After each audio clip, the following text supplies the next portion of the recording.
Assalamualaikum warahmatullahi wabarakatuh. Selamat pagi, siang, sore, dan juga malam semuanya yang saya hormati. Ibu Ayunita Jantia Saputri Mahsuri SE, MACC, MKOM CAAT, selaku dosen mengampu mata kuliah akuntansi keuangan lanjutan. Pada kesempatan kali ini, izinkan kami untuk mempresentasikan hasil dari proyek pembuatan modul kami.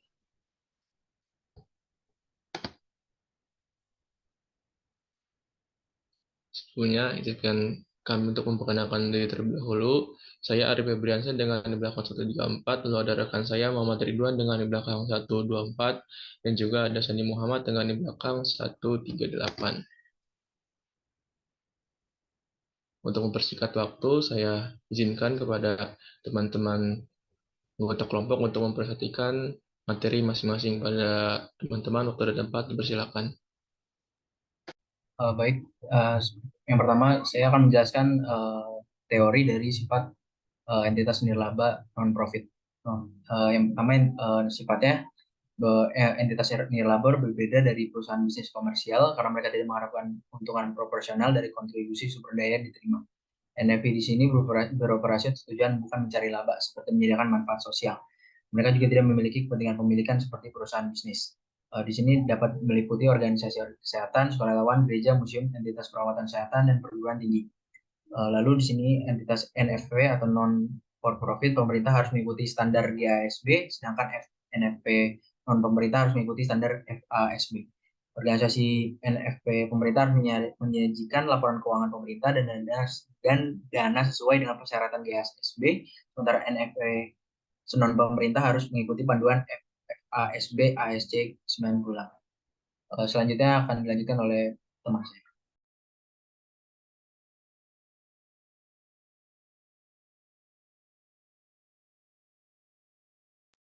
Oke, di sini jadi ada prinsip-prinsip akuntansi nirlaba. Yang pertama itu ada measurement principles. Jadi, organisasi nirlaba mengukur kontribusi pada nilai wajar. Harga pasar merupakan estimasi atas nilai wajar aset moneter dan non-moneter. Organisasi nirlaba mencatat perjanjian tanpa syarat yang harus diberikan ketika perjanjian dibuat. Jika nilai wajar aset yang dikontribusikan berubah secara signifikan, maka akan berlaku dua kondisi. Yang pertama itu, tidak ada pendapatan tambahan yang diakui jika nilai wajar meningkat, dan jika nilai wajar menurun, selisihnya itu akan diakui pada periode saat terjadinya penurunan.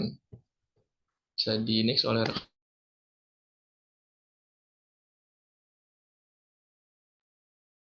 Boleh di next. Selanjutnya, prinsip kedua dari akuntansi nirlaba yaitu collection. Jadi barang koleksi seperti karya seni dan harta karun bersejarah dapat dikapitalisasi jika memenuhi syarat. Yang pertama, benda-benda tersebut harus dipamerkan untuk pameran publik, pendidikan atau penelitian dalam rangka pelayanan publik, bukan untuk mendapatkan keuntungan finansial. Yang kedua, mereka harus dilindungi, dijaga, dirawat, dan dipelihara dengan baik. Yang ketiga, organisasi harus memiliki kebijakan yang memastikan hasil dari penjualan barang koleksi digunakan untuk membeli barang koleksi lainnya. Jika tidak dikapitalisasi, pengaruh keuangan harus dijelaskan dalam catatan laporan keuangan. Selanjutnya dilanjutkan oleh teman saya.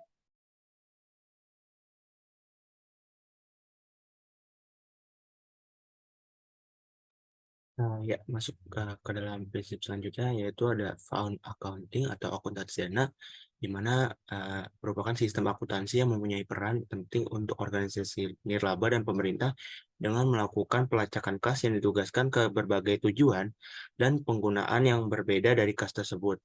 Nah, tujuan utama dari akuntansi dana ini yaitu pada akuntabilitas, tidak pada profitabilitasnya. Hal ini disebabkan adanya dana yang dibuat uh, dengan berbeda serta set akun yang terpisah dan masing-masing neraca. Kemudian akuntansi dana sumber daya yang dapat diterima dipisahkan untuk tujuan tertentu. Jika sumber daya tidak digunakan selama 1 bulan atau kuartal ataupun tahun penuh, sumber daya tersebut akan dialihkan ke bulan atau kuartal atau tahun berikutnya, tetapi masih akan digunakan untuk tujuan yang ditentukan. Nah, untuk menurut dari Harvard Business Review, di mana akuntansi dana dan anggaran harus diperhatikan. Dana nirlaba itu kayak celengan, di mana dana dialokasikan untuk ke tujuan tertentu. Sumber daya dalam celengan dana saat ini dimaksudkan untuk tujuan operasi saat ini atau current operating. Sedangkan sumber daya dalam celengan dana abadi dimaksudkan untuk menghasilkan pendapatan yang pokoknya tidak dapat dibelanjakan, tetapi pendapatan tersebut dapat dibelanjakan. Kemudian ada plan fund, di mana untuk melindungi aset tetap organisasi dan dana tujuan khusus memiliki sumber daya untuk tujuan khusus seperti memberi pinjaman mahasiswa. Boleh di next ke teman selanjutnya.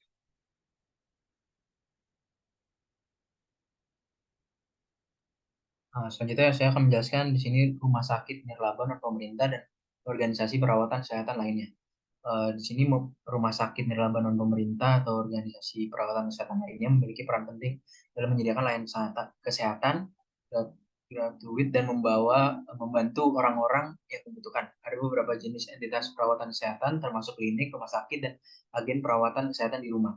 Standar akuntansi yang berlaku adalah FASB ASC 958 dan FASB ASC 95412 untuk entitas nirlaba non pemerintah. Sementara GASB adalah sumber GAAP untuk organisasi kesehatan pemerintah.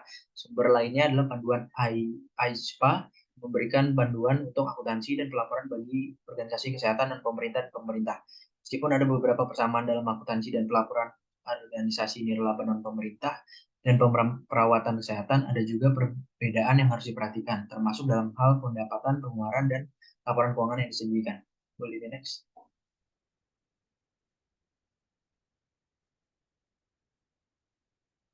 Selanjutnya di sini ada akuntansi untuk rumah sakit nirlaba non pemerintah. Contohnya di sini ada pendapatan pelayanan pasien. Ada contoh soalnya atau kasusnya. Yang pertama kita bisa ketahui biaya bruto dengan tarif yang ditetapkan untuk pelayanan yang diberikan pada pasien berjumlah $1.300 selama tahun 2015. Rumah sakit ini memiliki penyelesaian kontrak dengan perusahaan asuransi dan Medicare sebesar $300.000. Staf rumah sakit dan tanggungannya menerima diskon sopan santun sebesar $9.000. Lalu ada piutang tak tertagih diperkirakan sebesar 2% dari pendapatan kotor pasien. Yang pertama kita mencatat biaya layanan pasien dengan tarif yang ditetapkan. Jurnalnya pasien akun receivable pada pasien service revenue unrestricted itu 1.300.000. Lalu untuk mencatat diskon sopan santun dan penyesuaian kontrak, jurnalnya courtesy diskon di debit dan juga ada kontraktual adjustment pada pasien account receivable.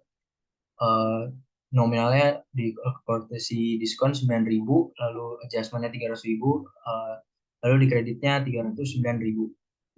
Lalu selanjutnya ada untuk mencatat pembentukan penyisian piutang tak tertagih. Jurnal bad debt expense pada allowance for uncollectible patient account receivable sebesar 26.000. Kembali di next.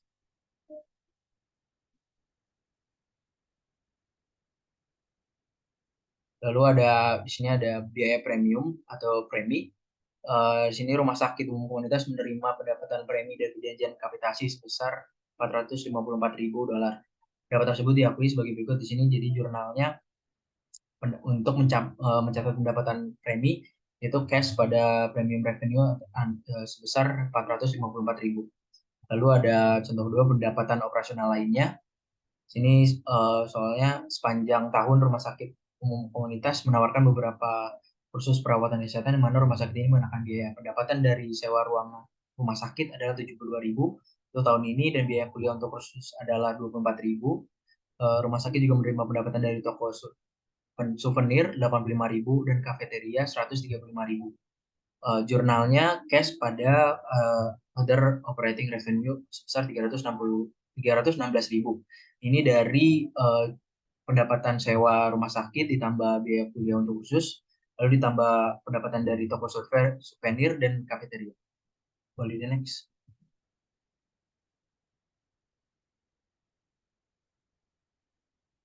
Lalu selanjutnya ada hadiah dan wasiat. Di sini contohnya rumah sakit umum komunitas menerima sumbangan uang tunai tidak terikat sebesar $25.000 dan sumbangan sebesar $250.000 untuk perawatan anak. Jadi jurnalnya itu untuk mencatat penerimaan kontribusi yaitu cash di debit, di kreditnya unrestricted support, non operating gains, dan temporarily restricted support. Jadi cashnya 275.000, unrestricted supportnya 25.000 ya, dari sumbangan uang tunai tidak terikat ini 25.000, dan juga sumbangan sebesar 250.000 di kredit. Lalu selanjutnya ada aset yang disumbangkan. Contohnya di sini Community General Hospital menerima surat berharga ekuitas yang dapat diperdagangkan dengan nilai wajar sebesar 500.000, yang merupakan sumbangan yang dibatasi penggunaannya untuk pembelian peralatan diagnostik. Pendapatan dari sekuritas tersebut juga dibatasi. Community General mencatat donasi tersebut dalam dana yang dibatasi penggunaannya sampai dana tersebut digunakan untuk membeli peralatan. Jadi jurnalnya investment pada temporary restricted support, yaitu 500.000. Boleh di next. Lalu di contoh tadi itu ada tambahan informasi. Jadi di sini asumsi bahwa surat berharga tersebut memiliki nilai buku sebesar 540.000 dijual dengan harga 600.000. Jadi rumah sakit menggunakan hasil penjualan untuk membeli peralatan diagnostik yang harganya 560.000. Jadi kita harus mencatat penjualan surat berharga. Yang pertama tadi jurnalnya cash pada investment, cash di debit, kreditnya investment, dan temporary restricted support gain on the sale. Jadi cashnya 600.000 karena dijual dengan harga 600.000, lalu investmentnya 540.000, nilai bukunya 540.000, sisanya di gain on sale yaitu 60.000. Lalu membeli peralatan diagnostik, jurnalnya equivalent pada cash itu 560.000. Lalu terakhir untuk mencatat klasifikasi aset neto yang pembatasannya sementara, yaitu jurnal temporary restricted net asset, reklasifikasi unit pada reklasifikasi in sebesar 560.000. Boleh next.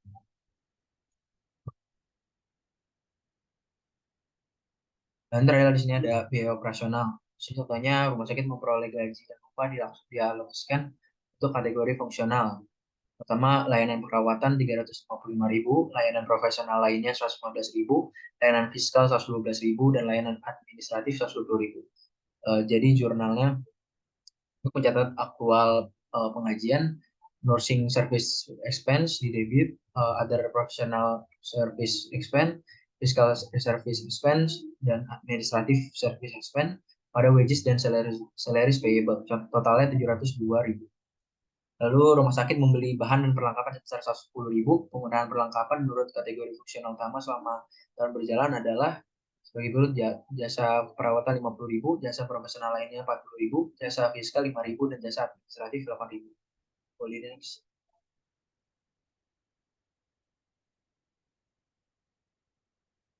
Jadi untuk pertama, jurnal untuk mencatat pembelian persediaannya itu inventory of material dan supplies pada cash itu 110.000. Lalu untuk mencatat penggunaan bahan dan persediaan, nursing service expense, terus personal service expense, fiscal service expense, administrative service expense pada inventory of material dan supplies, totalnya 103.000. Lalu ada tambahan, yaitu rumah sakit umum mengakui penyusutan atas peralatan 50.000 dan bangunan 20.000. Untuk mencatat penyusutannya, depresiasi expense 70.000, di kreditnya akumulasi depresiasi equipment 50.000, dan akumulasi depresiasi building 20.000. Boleh next.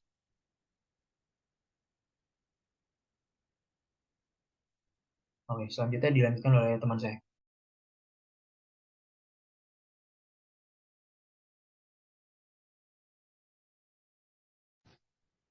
Oke, jadi sini saya akan bahas mengenai universitas swasta nirlaba. Jadi seperti entitas pemerintah, perguruan tinggi atau kampus seringkali memberikan jasanya atas dasar kemampuan sosial atau yang sering dikenal dengan beasiswa, tanpa mengacu pada siapa yang menerimanya. Sebagai contoh, mahasiswa yang berprestasi dapat menerima beasiswa akademis penuh, atau mahasiswa yang kurang mampu dapat menerima subsidi pemerintah dan bantuan keuangan untuk menutupi biaya pendidikannya. Tujuan dari akuntansi universitas adalah menunjukkan asal sumber daya yang telah diterima dan menunjukkan bagaimana sumber daya tersebut digunakan dalam memenuhi tujuan pendidikan. Di otoritas utama terhadap prinsip-prinsip yang digunakan dalam akuntansi universitas ini adalah Financial Accounting Standard Board atau FISB. Selain itu, banyak universitas juga telah mengimplementasikan pedoman yang berasal dari Financial Accounting dan Reporting Manual, yaitu akuntansi manual yang disusun oleh National Association of College and University Business Officer atau NOCUBO. Laporan keuangan diwajibkan untuk universitas swasta sama dengan untuk organisasi kesehatan dan kesejahteraan sosial. Kecuali laporan beban fungsional, universitas membuat akun dan laporan atas dasar akrual, jadi pendapat diakui ketika dihasilkan dan beban diakui ketika beban baku atau jasa terkait telah diterima.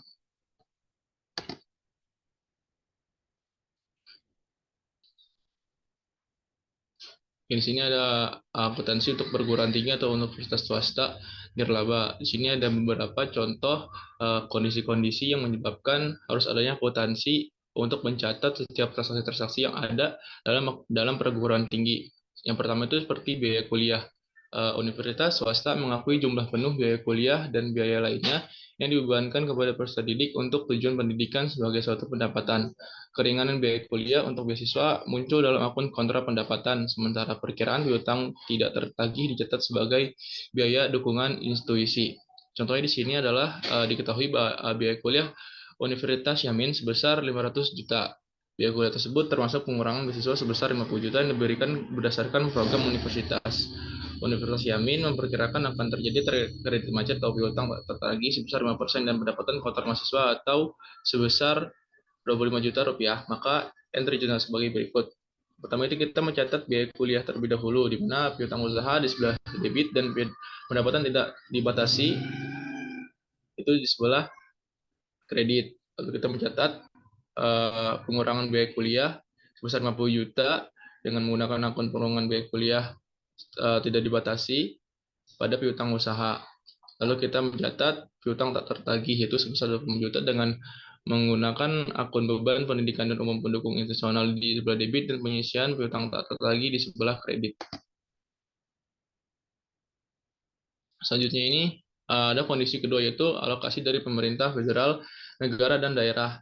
Alokasi mencakup jumlah yang tidak dibatasi untuk operasi saat ini, baik diterima atau disediakan dari undang-undang atau dari otoritas perpajakan lokal. Sini ada contohnya ketika Universitas Yamin menerima alokasi per mahasiswa dari negara bagian sebesar 500 juta dan dana tidak dibatasi. Maka jurnal yang digunakan adalah uang tunai pada pendapatan yang tidak dibatasi strip apresiasi sebesar 500 juta. Lalu kondisi yang ketiga itu ketika terjadi bantuan keuangan mahasiswa. Perguruan tinggi seringkali menerima dana bantuan keuangan dari pihak ketiga yang dimaksudkan untuk digunakan oleh mahasiswa untuk menutupi biaya pendidikan. Contohnya di sini, Universitas Yamin menerima dana hibah dari federal sebesar 75 juta untuk beasiswa mahasiswanya. UY berperan sebagai agen dengan mengelola dana tersebut hingga dicairkan kepada mahasiswa. Dana tersebut tidak dianggap sebagai pendapatan perguruan tinggi. Maka entry jurnalnya sebagai berikut. Pertama itu kita mencatat penerimaan hibah dari pihak ketiga, yaitu uang tunai dan dana hibah untuk mahasiswa sebesar 25 juta. Lalu kita menyalurkannya dengan menggunakan akun dana hibah untuk mahasiswa di sebelah debit dan uang tunai di sebelah kredit. Selanjutnya itu ada kondisi kontribusi, di mana universitas mencatat kontribusi yang hanya dapat dikeluarkan setelah jangka waktu tertentu atau untuk tujuan tertentu sebagai pendapatan terbatas sementara. Contoh di sini, Universitas Yamin menerima kontribusi sebesar 500 juta yang rinciannya itu untuk 300 juta sebagai yang tidak dibatasi, 50 juta untuk renovasi pusat alumni dan tambahan 20 juta yang dijanjikan untuk pusat tersebut. Maka terjurnalnya adalah uang tunai sebesar 500 juta sebelah debit, piutang kontribusi di sebelah debit sebesar 20 juta, lalu kreditnya itu ada pendapatan tidak terbatasi, kontribusi sebesar 300 juta, lalu pendapatan yang dibatasi sementara itu sebesar 70 juta. Lalu kondisi selanjutnya itu ada endowment atau dana abadi. Universitas mencatat kontribusi pokok yang harus dipegang selamanya, tetapi labanya bisa dimanfaatkan untuk tujuan yang dibatasi atau tidak sebagai kontribusi khusus yang disebut dana abadi. Pokok dana abadi dibatasi secara permanen, tetapi laba dana abadi dapat saja dibatasi atau tidak dibatasi. Ini ada contoh kasusnya di mana Universitas Yamin terdapat alumni yang telah berusia lanjut membentuk dana abadi sebesar 100 juta untuk beasiswa para atlet. Selama tahun tersebut, laba investasi dana abadi adalah 10 juta, dan beasiswa untuk para atlet adalah 15 juta. Maka entry jurnalnya adalah kas di sebelah kredit sebesar 100 juta, lalu di sebelah kreditnya itu ada pendapatan yang dibatasi secara permanen, yaitu 100 juta. Lalu kita mencatat laba dana abadi, kita mencatat pembayaran beasiswa, dan kita mencatat relaksasi aktivitas bersih di mana pembatasan temporer telah dipenuhi.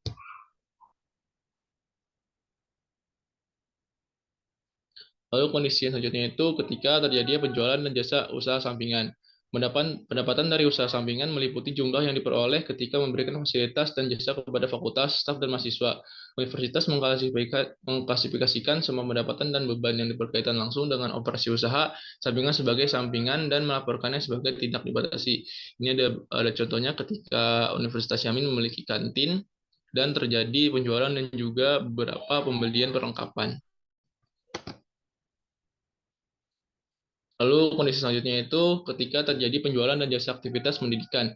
Penjualan barang dan jasa secara kebetulan berhubungan dengan aktivitas pendidikan, universitas dapat menghasilkan pendapatan yang tidak dibatasi penggunaannya. Seringkali barang dan jasa yang dijual merupakan produk sampingan dari pelatihan atau pelajaran. Contohnya disebut seperti kategori pendapatan ini adalah krim susu yang mampu menghasilkan pendapatan sebesar 10 juta dari penjualan produknya. Maka entry jurnalnya adalah kas di sebelah debit sebesar 10 juta, lalu ada pendapatan dan pendidikan umum di sebelah kredit sebesar 10 juta. Hal ini adalah untuk mencatat penjualan yang berhubungan dengan aktivitas pendidikan. Lalu selanjutnya itu ada kondisi beban, di mana tujuan pelaporan ini adalah universitas untuk mengklasifikasikan secara luas beban yang tidak dibatasi, baik sebagai pendidikan dan umum maupun usaha sampingan. Beban itu lebih lanjut diklasifikasikan atas dasar fungsional dalam laporan aktivitas. Klasifikasi fungsional terdiri dari pelajaran, penelitian, jasa publik, dukungan akademik, layanan bagi mahasiswa, dukungan institusional, operasi pemberian publik, dan ketentuan bagi mahasiswa. Ini ada contohnya ketika terjadi beban-beban dalam universitas. Lalu selanjutnya itu ada pembelian aktiva tetap. Aktiva tetap seperti properti, pabrik, dan peralatan yang diakuisisi oleh organisasi nirlaba dengan sumber daya yang tidak dibatasi. Penggunaannya dapat dicatat pada akuisisi sebagai tidak dibatasi atau dibatasi secara temporer. Jika dibatasi secara temporer, aktiva direklasifikasi sebagai penyusutan diakui. Ini ada beberapa contohnya. Ini adalah lanjutan ketika terjadinya pembelian aktiva tetap. Untuk selanjutnya, saya serahkan pada kota saya. Ya, selanjutnya masih tetap di akuntansi untuk perguruan tinggi atau universitas swasta, lebih tepatnya pada laporan keuangan perguruan tinggi dan universitas nirlaba swasta. Nah, laporan keuangan itu terdiri dari laporan posisi keuangan, laporan aktivitas, dan juga laporan arus kas menjadi laporan yang inti atau wajib bagi perguruan tinggi dan universitas nirlaba swasta. Nah, pada bagian laporan aktivitas, itu ada alternatifnya untuk menggantikannya, di mana dengan syarat pendapatan, biaya, dan reklasifikasi itu ditunjukkan secara jelas, dan perubahan pada aktiva bersih disajikan menurut klasifikasi, artinya tidak ada batasan atau batasan sementara atau batasan permanen. Nah, laporan aktivitas ini dijadikan alternatif itu sudah cukup populer, yaitu ada dua, di mana laporan pendapatan yang tidak dibatasi, beban, dan perubahan aktiva bersih yang tidak dibatasi lainnya, dan laporan perubahan aktiva bersih. Urutan likuiditas hal yang menjadi ditunjukkan untuk aktiva pada laporan keuangan yang tidak diklasifikasi.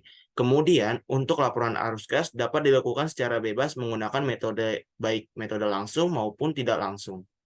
Boleh di next.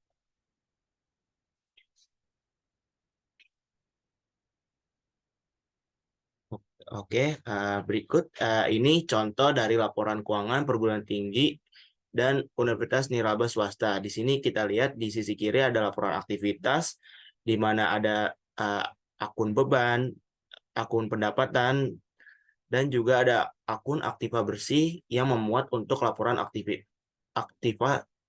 aktivitas universitas. Selanjutnya, boleh next.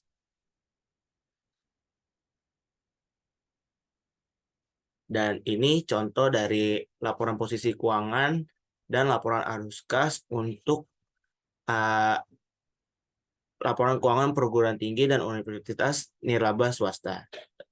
Ya, udah. Next. Nah, masuk ke dalam selanjutnya yaitu ada akuntansi dan pengendalian internal dengan model AICPA, di mana biasanya perguruan tinggi dan universitas swasta melakukan praktik akuntansi dana atau fund accounting itu dalam sistem akuntansinya. Hal ini penyebabnya banyak pengadopsian struktur dana yang disebut model AICPA. Meskipun Universitas Nirlaba melakukan pelaporan sumbernya berdasarkan pembatasan bukan dari dana, struktur dana sudah menjadi hal biasa untuk digunakan dalam akuntansi dan pengendalian internal. Berikut struktur dana model AICPA, ada dana operasi saat ini atau current operating fund, dana pinjaman, dana abadi atau endowment fund, kemudian dana anuitas dan life income, kemudian dana pabrik, dan yang terakhir itu ada dana agensi atau agensi fund. Selanjutnya boleh dilanjutkan oleh rekan saya.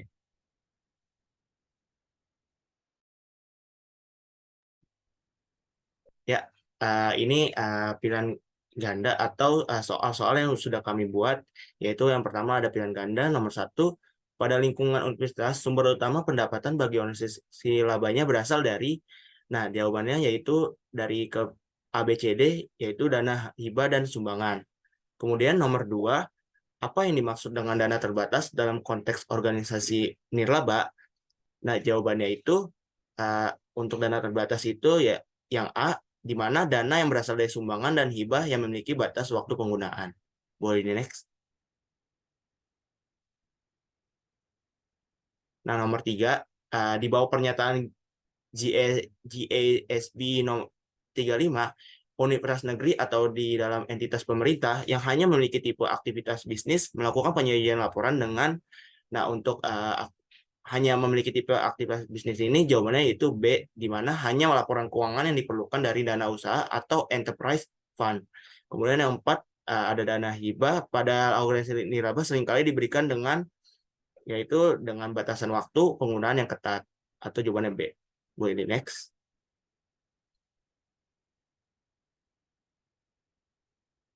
Dan yang nomor 5, yaitu fungsi utama laporan keuangan organisasi nirlaba adalah, ya tentunya yang B, di mana membantu dalam alokasi dana untuk tujuan organisasi tertentu. Boleh di next untuk rekan saya. Selanjutnya nomor 6, perguruan tinggi dan universitas swasta tunduk pada standar pelaporan keuangan yang dikeluarkan oleh, jawabannya di D, yaitu FASB atau Dewan Standar Akuntansi Keuangan. Nomor 7, rumah sakit umum komunitas adalah rumah sakit NFP non pemerintah. Saldo awal rumah sakit tersebut 13.000, sumbangan untuk dana diterima 4.300, lalu sepanjang tahun 3.500 dihabiskan untuk membayar gaji. Jadi berapa saldo penutup dari rumah sakit tersebut? Jawabannya C, yaitu 13.800. Ini dari 13.000 yang diterima lalu ditambah oleh sumbangan 4.300 lalu kurangi oleh 3.500 untuk bayar gaji. Nomor 8, rumah sakit menawarkan beberapa kursus perawatan kesehatan dengan biaya kuliah. Pendapatan sewa rumah sakit adalah 50 juta untuk tahun ini dan biaya kuliah untuk kursus adalah 10 juta. Bagaimana jurnalnya? Jawabannya A, yaitu cash pada other operating revenue di 60 juta. Boleh di next.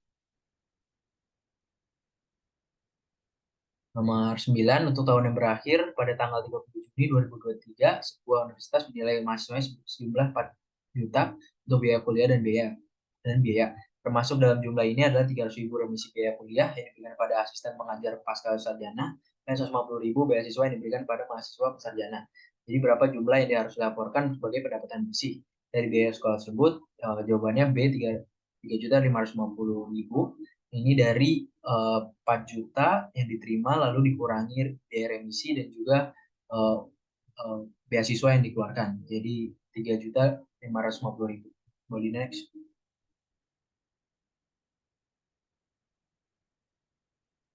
Nomor 10, pada tanggal 1 Desember 2018, Universitas Atmajaya, sebuah perguruan tinggi swasta, menerima uang tunai sebesar $4.000 dan janji sebesar $5.000 yang akan dibayarkan pada bulan Januari 2019.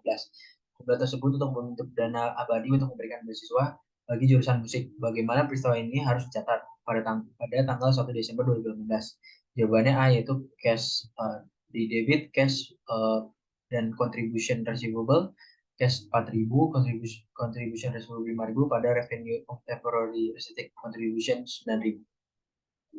Boleh the next.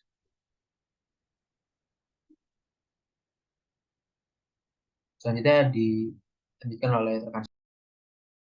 Ya, kemudian ada mini esai di mana soal itu bagaimana kegiatan amal dilaporkan dalam laporan keuangan rumah sakit. Nah, jawabannya yaitu kegiatan amal ini tidak termasuk dalam pendapatan layanan pasien bruto maupun biaya. Kebijakan rumah sakit itu dalam memberikan perawatan amal atau kegiatan amal, dan tingkat kegiatan amal atau perawatan amal yang diberikan diungkapkan dalam CALK atau catatan atas laporan keuangan. Next.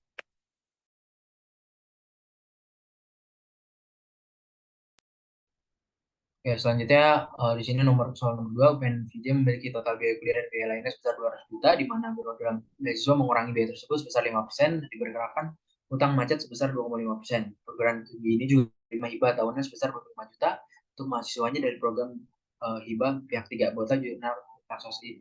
Pertama, mencatat total biaya kuliah dan biaya lainnya. Pertama, jurnal akun receivable pada tuition dan fee 200 juta. Lalu mencatat pengurangan biaya karena program beasiswa 5% dari pendapatan yang diterima, yaitu jurnalnya student scholarship pada akun receivable, yaitu 10 juta. Lalu mencatat perkiraan piutang tak tertagih. Di sini jurnal bad debt expense pada allowance for uncollectible accounts, yaitu 5 juta dari pendapatan yang diterima dikali 2,5%. Lalu saya mencatat hibah tahunan untuk mahasiswa, jurnalnya cash pada tuition dan fee revenue, yaitu 25 juta. Boleh next. Selanjutnya dilanjutkan oleh rekan saya. Jadi soal yang ketiga itu pada tanggal 21 Februari tahun 2003, Universitas Untung Amin menerima bantuan dari pemerintah pusat melalui program bidik misi sejumlah 1 miliar yang diperuntukkan untuk mahasiswa yang kurang mampu. Bagaimana penjelasan untuk transaksi di atas sampai terjadi penyaluran dana kas tersebut kepada mahasiswa. Jadi kita pertama mencatat penerimaan dari pemerintah, yaitu dengan menggunakan jurnal kas di sebelah debit dengan nominal 1 miliar dan dana bantuan yang dipegang untuk mahasiswa di sebelah kredit dengan nominal yang sama. Lalu kita mencatat distribusi dana bantuan kepada mahasiswa dengan membalik akun yang tadi, yaitu dana bantuan yang dipegang untuk mahasiswa di sebelah kredit dan kas di sebelah debit sebesar 1 miliar.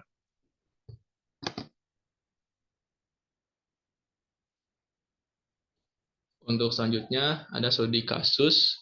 Berikut adalah beberapa informasi pendapatan dari pengeluaran yang dimiliki oleh Universitas Padomoro. Di mana sini ada biaya kuliah, biaya apropriasi, ada biaya penjualan usaha sampingan, ada pendapatan endowment, ada bantuan untuk mahasiswa, dan ada juga beban. Nah, dari informasi tersebut, di mana ditegaskan lagi informasi bahwa biaya penelitian dan biaya beasiswa diasumsikan sebagai biaya temporer yang dibatasi dan OCI adalah sebesar 722 juta.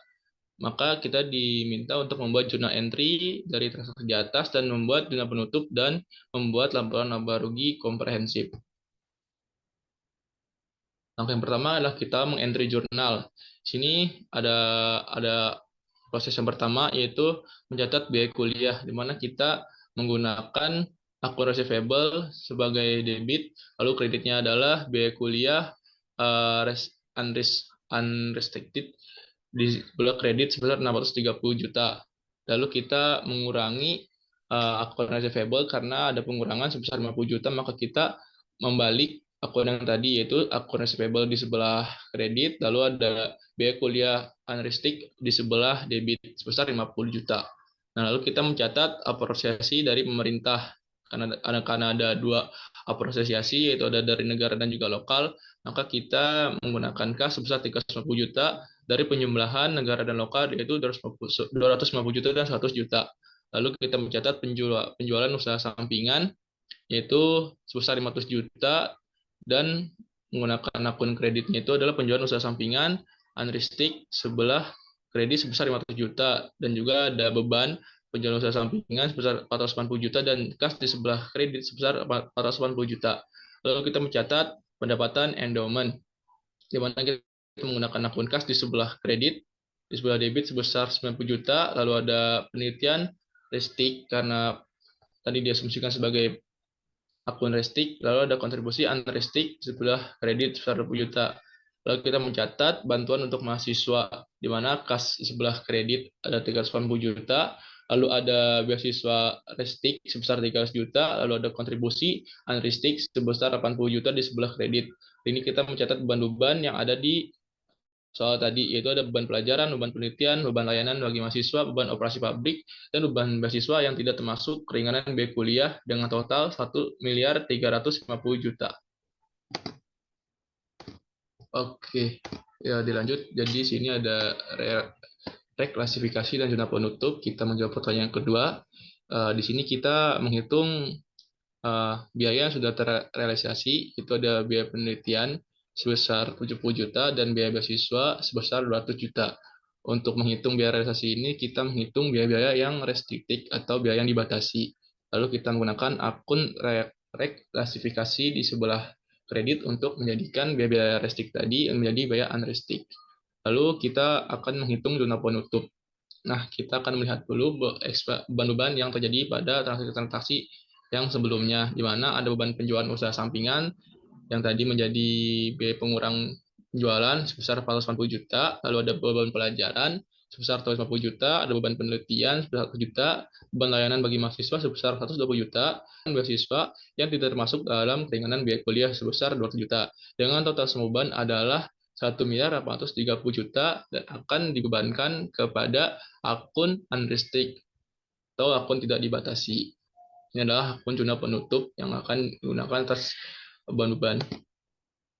Lalu untuk menjawab pertanyaan ketiga itu adalah kita membuat laporan laba-rugi komprehensif, di mana tadi kita merincikan setiap transaksi yang terjadi. Pertama, kita akan menghitung pendapatan yang unrestricted, di mana di sini ada biaya kuliah sebesar 580 juta, lalu ada apropriasi negara unrestricted sebesar 250 juta, lalu ada penjualan usaha sampingan sebesar 500 juta, ada endowment sebesar 100 juta, dan ada bantuan mahasiswa yang unrestricted sebesar 80 juta. Dengan total kontribusi untuk keseluruhan biaya unrestricted itu adalah 1.610 juta. Lalu kita menghitung biaya yang sudah terpakai tadi, yaitu 200 juta dan 70 juta, yaitu biaya penelitian dan juga biaya beasiswa. Maka dengan total kontribusi semua untuk biaya unrestricted yang dan reklasifikasi itu sebesar 1.880 juta. Lalu kita menghitung beban, di mana ada beban pelajaran, ada beban penelitian, beban layanan bagi mahasiswa, beban operasi pabrik, beban beasiswa yang tidak termasuk dalam keringanan biaya kuliah, dan beban penjualan usaha sampingan dengan total 1.830 juta. Maka kita bisa melihat di sini adanya selisih yang menjadi surplus bagi biaya unrestricted yaitu sebesar 50 juta rupiah. Setelah kita menghitung biaya-biaya unrestricted, lalu kita menghitung biaya yang restricted atau biaya-biaya yang dibatasi. Di mana tadi kita ketahui bahwa dalam soal itu ada biaya-biaya penelitian restricted atau dibatasi sebesar 70 juta, lalu ada biaya beasiswa yang dibatasi itu sebesar 300 juta, dan adanya biaya-biaya yang terrealisasi yang 210 juta yang tadi ini menjadi biaya pengurang, sehingga surplus yang terdapat di biaya restricted atau dibatasi itu sebesar 100 juta. Sesuai dengan informasi yang ada di soal tadi sebelumnya, bahwa terdapat other comprehensive income sebesar 727 juta, maka didapatkan total pendapatan komprehensif dari semua biaya-biaya ini yang dijumlahkan dari 50 juta ditambah 100 juta dan ditambah 722 juta, maka total pendapatan komprehensifnya itu adalah 872 juta rupiah. Mungkin hanya itu saja yang dapat kami sampaikan mengenai materi akuntansi nirlaba untuk memenuhi tugas modul atau tugas akhir dari mata kuliah akuntansi keuangan lanjutan 2. Dari itu, saya mewakili teman-teman saya mengucapkan banyak-banyak permintaan maaf bila mana ada salah kata atau salah penyampaian dan salah penyelesaian dalam soal-soal dalam kasus ini. Dari itu saya akhiri atas perhatiannya. Terima kasih banyak. Assalamualaikum warahmatullahi wabarakatuh.